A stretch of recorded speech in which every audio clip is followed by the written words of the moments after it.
Turunnya harga karet ternyata juga berdampak terhadap jumlah nasabah di perbankan Kecamatan Talang Ubi, Pendopo, Kabupaten Pali.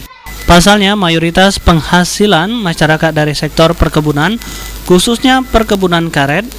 Bank Sumsel Babel, cabang Pendopo sendiri yang memiliki dana pihak ketiga sebesar 30 miliar rupiah dengan laba lebih kurang 6 miliar dan nilai aset 78 miliar. Mengatasinya dengan menggali dan merangkul nasabah potensial seperti pengusaha pedagang yang ada di Kecamatan Talang Ubi, Pendopo. Mungkin juga agak kurang kalau karet mulai turun. Kalau karet turun, kalau daerah kita ini daerah karet.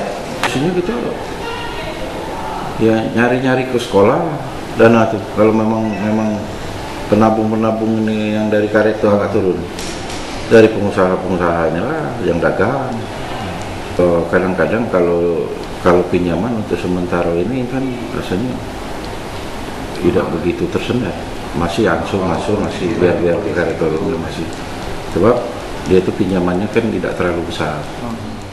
Untuk pembayaran kredit dan debitur sendiri saat ini belum mengalami permasalahan walaupun harga karet mengalami penurunan.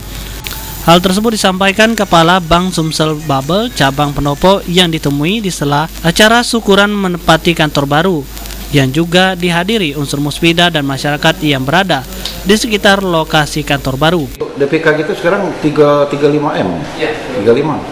35M. Iya, kalau laba kita sekarang hampir 5,9. 5,9M. Iya, kalau aset sekitar 78-an sekarang. Penyaluran kredit. Penyaluran kredit 73. Iya, baru 73 sekarang ini. Kita tuh sekitar 78. Tidak terpengaruhnya pembayaran kredit tersebut sebab pihaknya dalam memberikan kredit sesuai dengan kemampuan nasabah sendiri.